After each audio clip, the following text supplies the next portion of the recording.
All right, now when you see this picture, what comes to your imagination? What comes to your imagination? All right, so we're already in Revelation. Let's turn to Revelation chapter 13. Notice what the sacred volume says in Revelation chapter 13. Revelation chapter 13, we're going to read in verse number 12.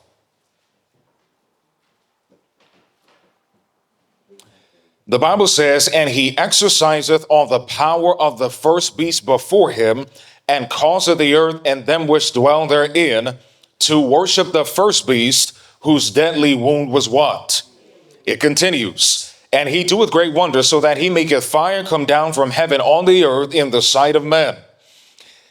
It says, "And deceiveth them that dwell on the earth by the means of those miracles which he had power to do in the sight of the beast, saying to them that dwell on the earth that they should make an image to the beast, which had a wound by a sword and did live.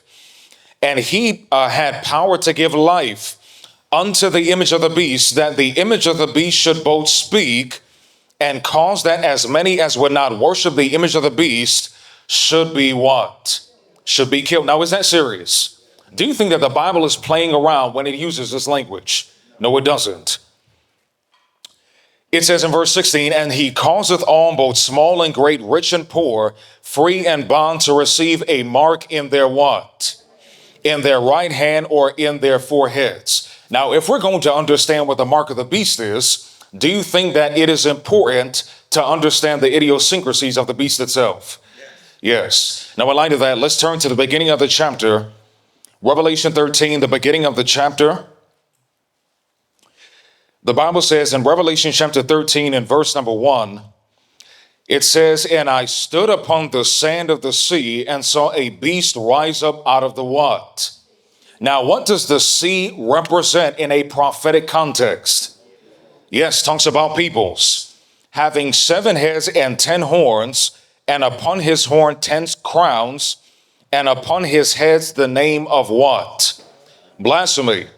"And the beast which I saw was like unto a leopard, and his feet were as the feet of a bear, and his mouth as the mouth of a" what? So in light of that, what is this trying to depict? This is trying to depict the first beast of Revelation 13. Now let's see, what are the idiosyncrasies of this satanic power?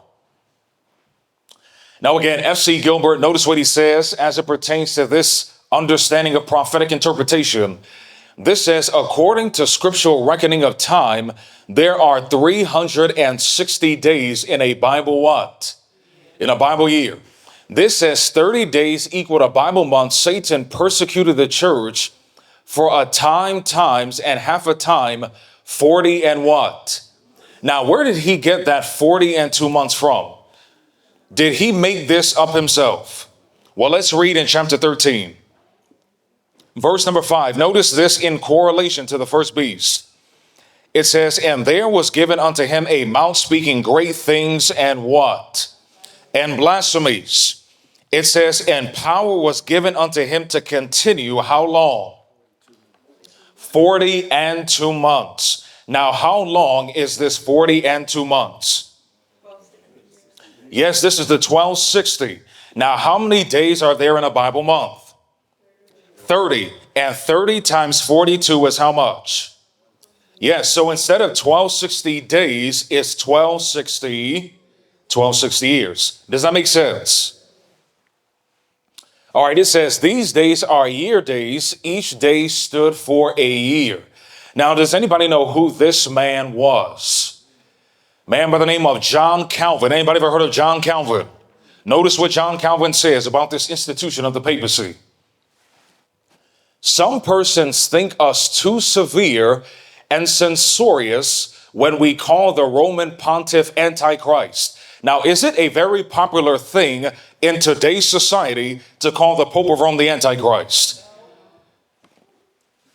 This says, "But those who are of this opinion do not consider that they bring the same charge of presumption against" what? So if you are going to be called a bigot for calling the Pope of Rome the Antichrist, then by default, you must say the same thing about the Apostle Paul. Now, was the Apostle Paul a bigot? No, he wasn't.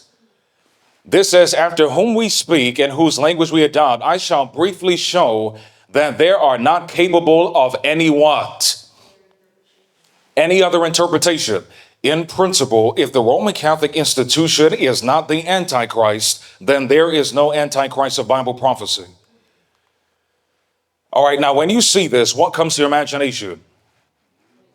Now remember, in Revelation 13, it says that they are making an image to the what?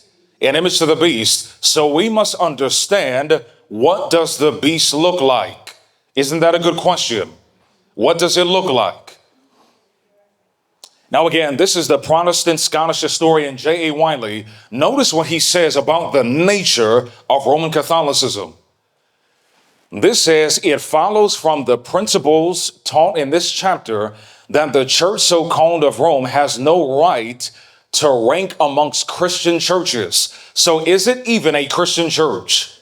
No, it is not. It is pagan. She is not a church, neither is her religion the Christian religion. When we are accustomed to speak of popery as a corrupt form of Christianity, when we do this, we do what? We concede too much. It says the Church of Rome bears the same relation to the Church of Christ, which the hierarchy of Baal bore to the Institute of what?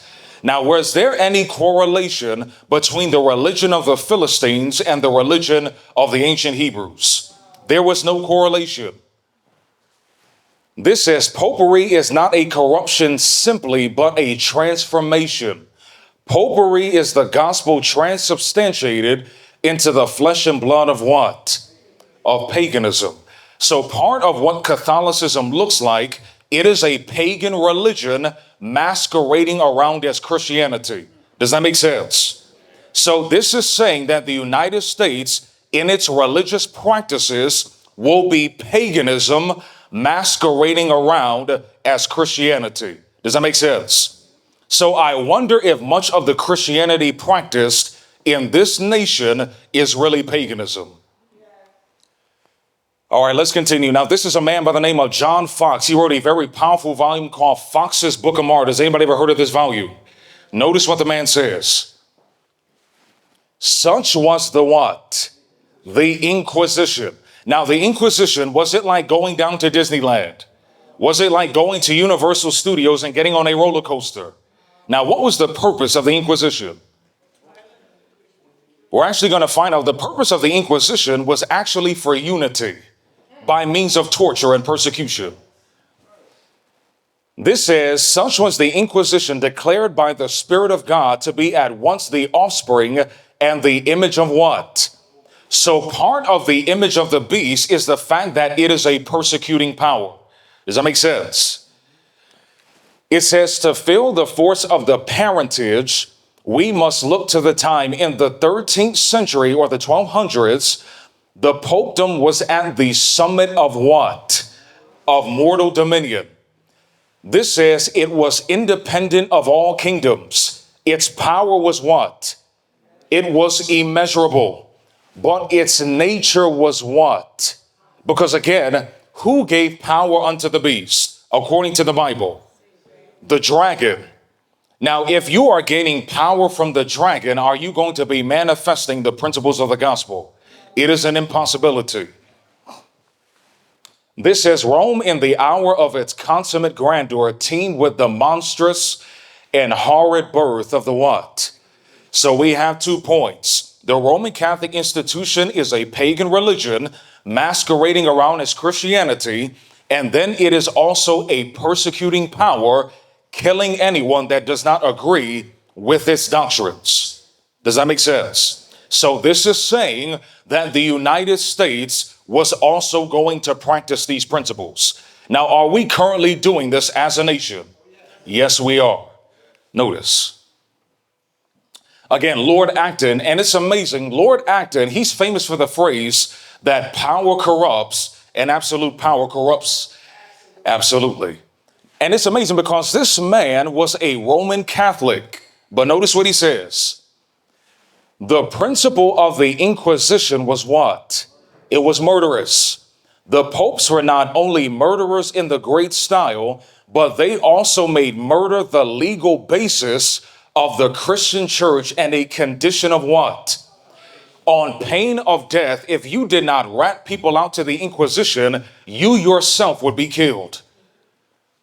This says the object of the Inquisition was not to combat sin, for it punished untimely and unseemly remarks, the same as what? Only what? So what was the purpose of the Inquisition? It was unity, but a false and hypocritical unity. Now, when Pope Francis was alive, what was his great message? It was unity. So I wonder if he was merely repackaging the Inquisition. All right, I believe we get the point. Now, when you see this, what comes to your imagination? A seal. Now, again, what is the title of this afternoon's message? The mark of the beast. Now, what is God's contrast to the mark of the beast? The seal of God. So do you think that we need to understand what the seal of God is? Now, let's see. We're in Revelation. Let's turn to Revelation chapter 14. Revelation chapter 14. Revelation chapter 14 and verse number 1. Notice what the Bible says. It says, and I looked, and lo, a lamb stood on the mount what? Mount Zion. Now, who is this lamb? This is Christ. It says, and with him the 144,000 having his father's name in their what? In their foreheads. Now, when the Bible in this prophetic context is referring to a name, what is it trying to indicate? It's trying to indicate character. You can read that in the book of Exodus.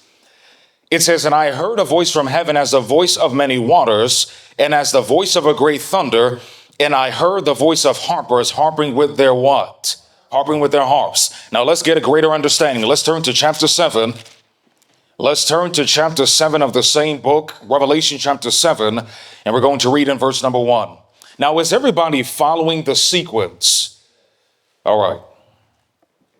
Revelation chapter 7 and verse 1, the Bible says, and after these things I saw 4 angels standing on the 4 corners of the earth, holding the 4 winds of the earth, that the wind should not blow on the earth, nor on the sea, nor on any tree. And I saw another angel ascending from the what? Having the seal of the living God. And he cried with a loud voice to the 4 angels, to whom it was given to hurt the earth and the sea, saying, hurt not the earth, neither the sea, nor the trees, till we have sealed the servants of God in their what? So in Revelation 14, this 144,000 that have their father's name in their foreheads, this is also described as what in Revelation 7? It is described as the seal of God. Does that make sense? So the seal of God and the Father's name in principle are the same thing. Everybody get that sequence? Now, in light of that, we want to understand this in more detail. Now, does anybody know what is the purpose of a seal? What is the purpose of a seal? A seal is to help authenticate a document. It is to help authenticate a document. Now, has God given anything in order to authenticate his power and his majesty? Now, let's turn in our Bibles to the book of Exodus. Let's turn in our Bibles to the book of Exodus, Exodus chapter 20. Notice what the sacred volume says in Exodus 20 as it relates to the seal of God and this great authentication of power and majesty. Now, we're going to deal with something called the 10 Commandments. Now, is everybody familiar with the 10 Commandments? Now, why are the 10 Commandments so important as it relates to our duty to God and our fellow man? Yes, because these are the great dictums that God has given in order to show us our duty. In order to show us our duty. So Exodus chapter 20 and verse number 1, the Bible says, and God spake all these words, saying, I am the Lord thy God, which have brought thee out of the land of what? Out of the land of Egypt, out of the house of bondage. Thou shalt have no other gods before me. And it goes on and it continues. Now, can somebody name, what are some of the 10 commandments? Thou shalt not kill. Thou shalt not steal. Thou shalt not bear false witness and be disobedient to your parents. Are these great commandments? But what is the only commandment that helps to authenticate the power and majesty of the eternal? Well, let's see. Verse number 8, the Bible says, remember the Sabbath day to keep it what? 6 days shalt thou labor and do all thy work. It says, but the seventh day is the Sabbath of the Lord thy God. In it thou shalt not do any work, thou, nor thy son, nor thy daughter, nor thy manservant, nor thy maidservant, nor thy cattle, nor thy stranger, that is with what? Now, mind you, how does God have the authority to tell us not to do these things on the Sabbath? Well, let's notice what it says in verse number 11. For in 6 days the Lord made heaven and earth and the sea and all that in them is, and rested the seventh day. Wherefore the Lord blessed the Sabbath day in what? So how does God authenticate these 10 commandments? By giving the Sabbath. And why should we reverence the Sabbath according to verse number 11? Because he is the creator. So the reason why we should be following these dictates of God is because he is the creator. Does that make sense? So from a Bible standpoint, what is the seal of God? Because again, this seal helps to authenticate the power and majesty of God. Now, in contrast, if the seal of God is the Sabbath, in your mind, even without us going through this information, what would you think is the mark of the beast? Well, let's see. Again, similar to the 10 Commandments, we just went through it. Remember the Sabbath day? Notice this from letter from C.F. Thomas, Chancellor Cardinal Gibbons in 1895. It says, if Protestants would follow the Bible, they should worship God on the Sabbath day by God is what? It's Saturday. In keeping Sunday, they are following a law of the what? Of the Catholic Church. Now, mind you, this is from the papacy itself. It says, of course, the Catholic Church claims to change the Changeless Her Act, and the act is a mark of her ecclesiastical power and authority in what? In religious matters. So in light of their own testimony, what is the mark of the Roman Catholic institution? The mark of the beast. It is Sunday. Does that make sense? Now let's go back to Revelation chapter 13. Well, somebody says, I go to church on Sunday. Do I have the mark of the beast? Does a person that goes to church on Sunday, do they have the mark of the beast? No, they do not. Now let's see why. Let's see why. Revelation chapter 13. Revelation chapter 13. Revelation chapter 13, we're going to read in verse number 16. It says, and he causeth all, both small and great, rich and poor, free and bond, to receive a mark in their right hand or in their what?